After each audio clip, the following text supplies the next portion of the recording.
Hey everyone, welcome back to our channel. This side Sakshi Thakur.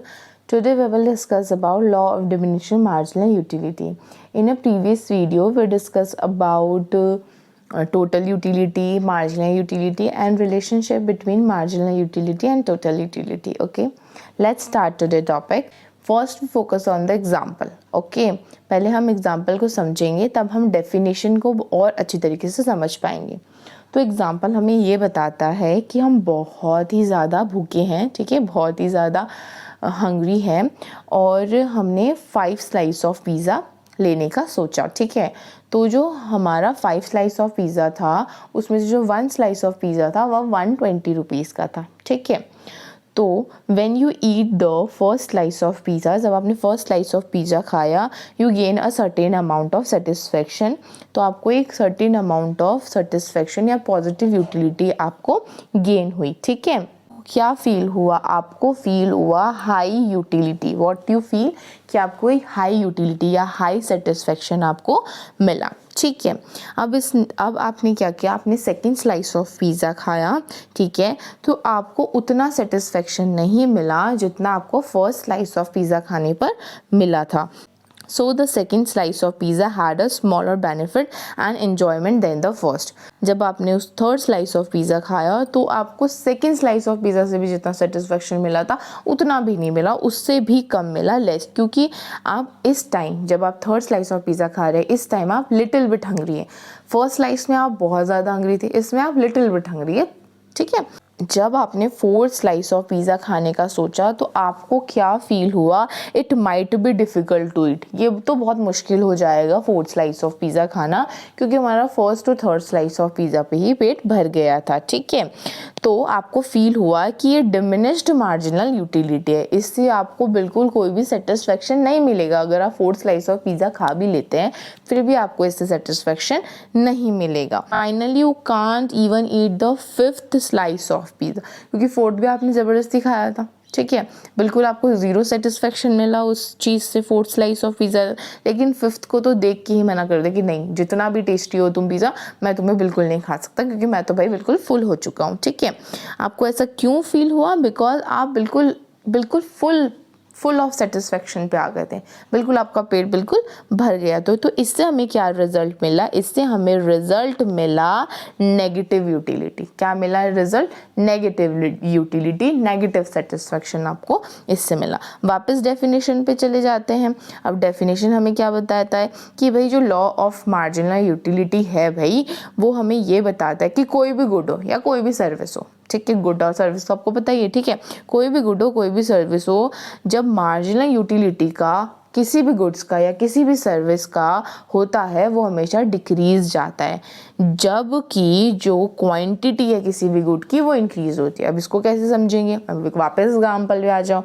जो आपका slice of pizza था, जो आपका स्लाइस ऑफ यहाँ पर पिज़्ज़ा था वो आपका इंक्रीज़ होता गया, लेकिन जो मार्जिनल यूटिलिटी था, जो आपको पिज़्ज़ा खाने से मार्जिनल यूटिलिटी, जो सेटिस्फेक्शन आपको मिल रही थी, वो डिक्रीज़ होती गई.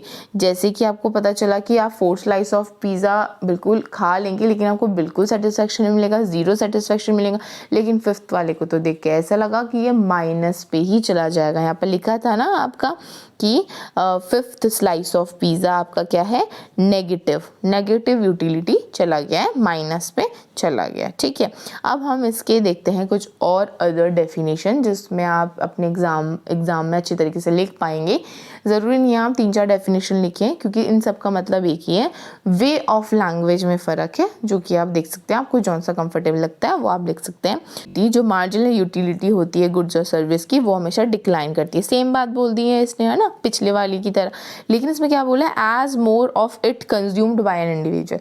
जितना भी कंज्यूम करता जाएगा कोई भी इंडिविजुअल पर्सन, उतना उसका मार्जिनल यूटिलिटी डिक्रीज होता जाएगा. ठीक है, अब ये नेक्स्ट क्या बोलता है कि we consume more and more of an item, the amount of satisfaction produced by each additional unit of that good decline is known as law of diminishing marginal utility. ठीक है, अब मैंने आपको 2 डेफिनेशन समझा दिया. आई डोंट थिंक सो कि मुझे आपको समझाने की ज़रूरत है. ठीक है, नेक्स्ट अब हम देखते हैं इसके अजम्पशन. अब इसके अजम्पशंस क्या हैं? तो सबसे पहला अजम्पशन हमें ये बताता है कि एक स्टैंडर्ड यूनिट्स होना चाहिए। स्टैंडर्ड यूनिट का मतलब है, जैसे कि यहाँ पे एग्जांपल देने का है, like a cup of T, ठीक है, not a spoon of T.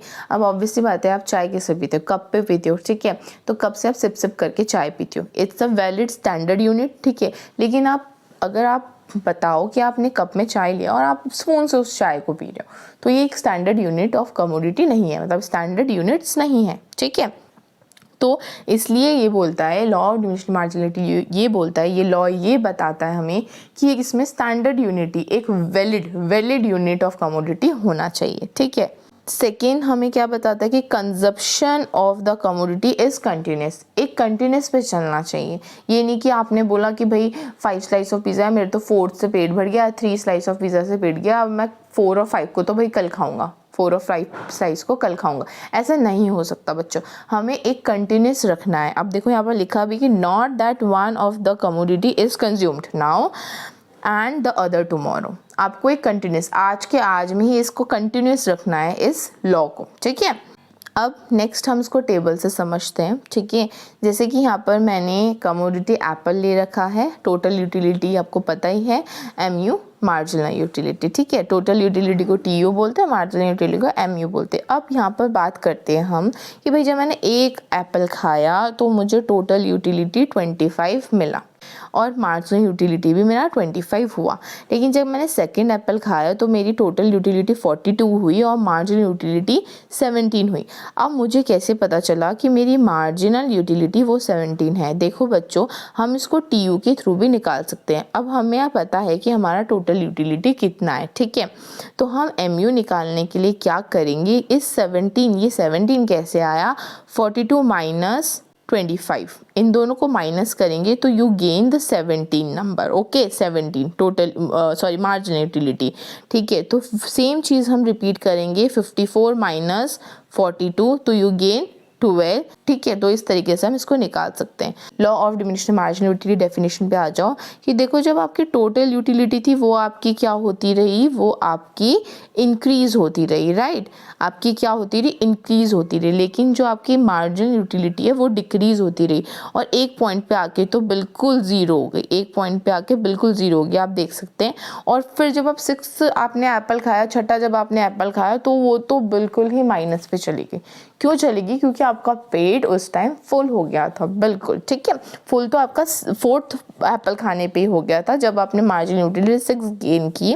5th वाला आपने बिल्कुल मतलब खा ही लेता हूँ करके खाया, जो कि बिल्कुल ज़ीरो था जिसका सेटिस्फेक्शन, और छठा एप्पल को तो आपने देखा ही नहीं, ठीक है, जिसमें आपको -5 यूटिलिटी मिली, ठीक है।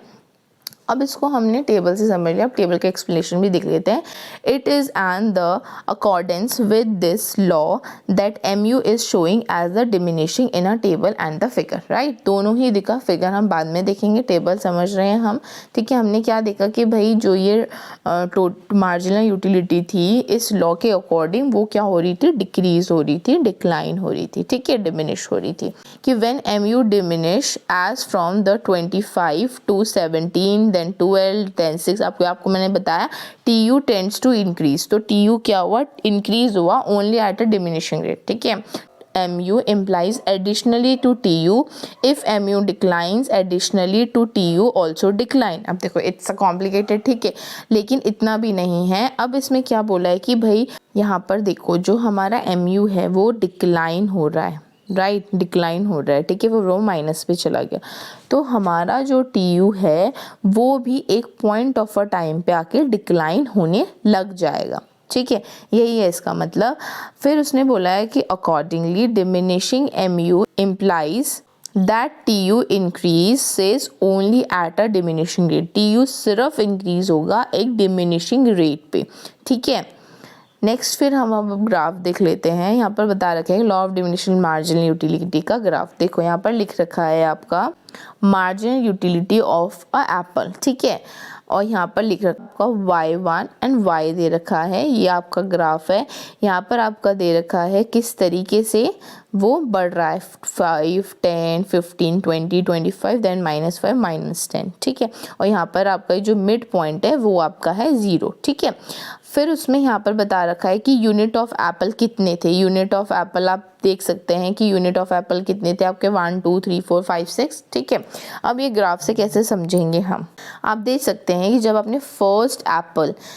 आपने यहाँ पर फर्स्ट एप्पल कंज्यूम किया, राइट, फर्स्ट एप्पल कंज्यूम किया, तो आपका मार्जिनल यूटिलिटी कितना आ रहा था, 25 आ रहा था, तो उसको आपने ए इंडिकेट कर दिया। जब सेकेंड एप्पल किया तो आपने कितना किया था आपने 17 मार्जिनल यूटिलिटी किया था, राइट। तो आप यहाँ पर 17 पे आ गए, जिसको आपने बी डोनेट किया, देन सी, देन डी, देन ई। ठीक है, लेकिन देखो जब आप इस पॉइंट पे थे, जीरो की पॉइंट पे थे, ठीक है, जीरो की पॉइंट पे थे, जब आपने फिफ्थ वन अचीव किया, देखो जब आपने फिफ्थ वन अचीव किया तो आप किस पे थे, जीरो पे थे। तो यहाँ पर आप देख सकते हैं कि आपका फिफ्थ वन कहाँ पर है, फिफ्थ यूनिट्स ऑफ एप्पल्स कहाँ पर है, बिल्कुल जीरो पे है। यहाँ पर आप जीरो लिख लेना, ठीक है बच्चों, मैंने लिखा नहीं है, यहाँ पर जीरो आएगा आपका, इस पॉइंट पे जीरो आएगा, ठीक है, जीरो आया। लेकिन आपने जब सिक्स्थ वन किया तो वो देखो आपका किससे डिनोट हो रखा है, सिक्स्थ वन बिल्कुल -5 से। ठीक है, तो ये जो लाइन है वो आपका क्या है, MU का लाइन है, मार्जिनल यूटिलिटी का लाइन है। यहाँ पर आपका यूटिलिटी, एप्पल्स की यूटिलिटी बता रखी है 1 2 3 4 5 6, और यहाँ पर बता रखा है कि कितने एप्पल पे आपने कितना मार्जिनल यूटिलिटी गेन किया है। ठीक है, जैसे 1 पे 25, 2 पे आपका 17 है, इस तरीके से। ठीक है, अब यहाँ पर समझिए बच्चों कि आपका ये जो बॉक्स दिख रहा है आपको, ये बॉक्स आपको बता रहा है कि आपका नेगेटिव मार्जिनल यूटिलिटी है, नेगेटिव बिल्कुल -0, इस 0 से लेकर -5 तक आपका नेगेटिव यूटिलिटी है, नेगेटिव MU है। ठीक है, और ये जो आपका बिल्कुल 5 पॉइंट है जहाँ पर ये एरो दिख रखा है आपको, वो एरो आपका क्या है, 0 MU, बिल्कुल 0। तो यहाँ पर ये बता रखा है कि जो आपका नेगेटिव जोन है, नेगेटिव जोन जहाँ पर आपका डिससेटिस्फेक्शन हुआ, जिसको आपने खाया बट आपको कोई भी सेटिस्फेक्शन उससे नहीं मिला, उसको कहते हैं डिससेटिस्फेक्शन। तो उससे क्या हुआ, जो आपका TU का लेवल था वो डिक्रीज होते गया, डिक्लाइन होते गया। फिर से टेबल देखते हैं, देखो आपका यहाँ पर MU में देखो फिफ्थ वन में 0 था, सिक्स्थ में आपका -5 था, राइट। तो TU भी आपका क्या होने लगा, डिक्लाइन हुआ, 60 से 55 आ गया, तो ये क्या हुआ, डिक्लाइन होने लगा। तो यही बात उसने कही है यहाँ पर कि जो नेगेटिव जोन है आपका डिससेटिस्फेक्शन का, जो आपको किस लेवल पे मिला था, फिफ्थ वाले यूनिट ऑफ एप्पल पे मिला था आपको, और जब आपने सिक्स्थ एप्पल खाया तो आपका -5 हो गया। तो उसके कारण जब MU डिक्लाइन हुआ, MU डिक्रीज होने लगा, तो आपका TU भी एक डिक्लाइन पोजीशन पे चला गया। ठीक है, अब थ्योरी पार्ट में आ जाते हैं।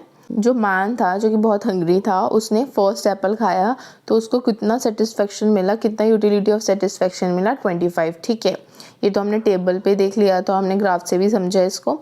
फिर उसने जब सेकेंड एप्पल खाया तो उसकी मार्जिनल यूटिलिटी क्या हो गई, डिक्रीज हो गई, 25 यूटिलिटी से कहाँ पर आ गई, 17 यूटिलिटी पे आ गई। ठीक है, और जब उसने फिफ्थ एप्पल खाया तो उसकी मार्जिनल यूटिलिटी बिल्कुल ड्रॉप हो गई, बिल्कुल कहाँ पर आ गई, 0 पे आ गई। ठीक है, के बाद उसने जब सिक्स्थ एप्पल खाया तो उसकी जो यूटिलिटी होगी फिर से चेंज होगी, वो कहाँ पर पहुँच गया, डिस यूटिलिटी पे पहुँच गया, बिल्कुल माइनस पे। ठीक है, ज़रूरी नहीं था कि फर्स्ट टू 6 एप्पल में से छठा एप्पल ख़राब था इसलिए नहीं खा पाया, पांचवा एप्पल ख़राब था इसलिए नहीं खा पाया।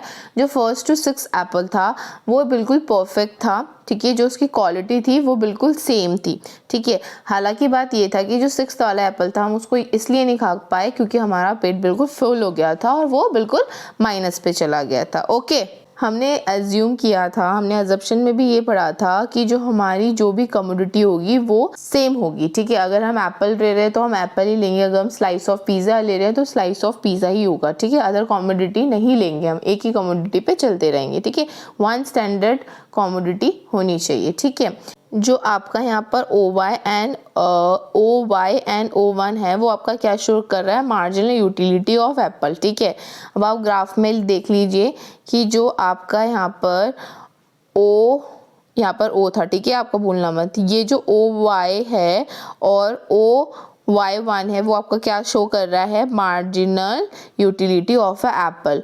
ठीक है, और जो आपका ये OX है वो लाई कर रहा है आपका यूनिट्स ऑफ एप्पल। ठीक है, तो देख लेते हैं, यही बात यहाँ पर लिखी हुई है कि OX shows the unit of commodity, unit of Apple, ठीक है, कमोडिटी एप्पल जो हमने लिया है। तो ये जो मार्जिनल यूटिलिटी ऑफ एप्पल है उसको हम इनिशियल यूटिलिटी कहते हैं। और जो MU जो फिफ्थ एप्पल था हमारा वो बिल्कुल ज़ीरो था, उसको हम बोलते हैं सटायरी पॉइंट, ठीक है। और जो MU था हमारा, जो सिक्स्थ एप्पल था MU का, उस वो कहाँ पर चला गया था, नेगेटिव चला गया था, ठीक है, नेगेटिव -5, तो उसको हम नेगेटिव पॉइंट भी बोल सकते हैं, ठीक है, या फिर डिससेटिस्फेक्शन पॉइंट भी बोल सकते हैं, ठीक है। अब यहाँ पर एक और चीज़ बता रखा है कि law of diminishing margin utility is the fundamental law. क्या ये जो law of diminishing margin utility है, ये क्या एक फंडामेंटल लॉ है? हाँ, ये स्टेट करता है कि more and more units of a commodity are consume, जो more and more units of commodity consume करता है उसमें जो मार्जिनल यूटिलिटी ऐड ऑन होती जाती है वो एक डिमिनिशिंग लाइन पे होती है। आपने देखा है कि भाई आपने कमोडिटी तो क्या कंज्यूम करते गए, आप स्लाइस ऑफ पिज़्ज़ा कंज्यूम करते गए, लेकिन आपके मार्जिनल यूटिलिटी में ऐड तो हो रही है मार्जिनल यूटिलिटी, ठीक है, लेकिन एक पॉइंट में आके वो डिक्रीज हो रही है, डिमिनिशिंग पे जा रही है, डिक्रीजिंग लाइन पे जा रही है, ठीक है। It happens in the respect of the all goods and services. ये हर केस में होगा, जितने भी आप गुड्स लेंगे, जितने भी आप सर्विसेज लेंगे, कोई भी आप लेंगे तो उस सब चीज़ में ये अप्लाई करेगा, ठीक है। It is therefore called the fundamental law of satisfaction. इसको हम फंडामेंटल लॉ ऑफ सेटिस्फैक्शन भी बोल सकते हैं, या फंडामेंटल साइकोलॉजिकल लॉ भी बोल सकते हैं। अब यहाँ पर मेन क्वेश्चन आता है कि can the marginal utility ever be negative? क्या मार्जिनल यूटिलिटी नेगेटिव हो सकता है? अब आपका इजी से आप आंसर दे सकते हैं, आपको इतना सब कुछ इसमें बता दिया कि हाँ भाई ये जो मार्जिनल यूटिलिटी है वो नेगेटिव हो सकता है। जब हम उस यूनिट ऑफ कमोडिटी को, जैसे कि एप्पल या पिज़्ज़ा को हमने खाया ही नहीं सिक्स्थ यूनिट में, तो क्या हुआ भाई, हमें डिससेटिस्फेक्शन मिला, हमने कोई भी सेटिस्फेक्शन गेन नहीं किया। तो thank you so much for watching this video. I hope आपको लॉ ऑफ मार्जिनलिटी समझ में आया होगा। प्लीज़ आप वीडियोस देखते हैं बट सब्सक्राइब नहीं करते हैं, तो please subscribe me and motivate me to make more videos for you. Thank you so much.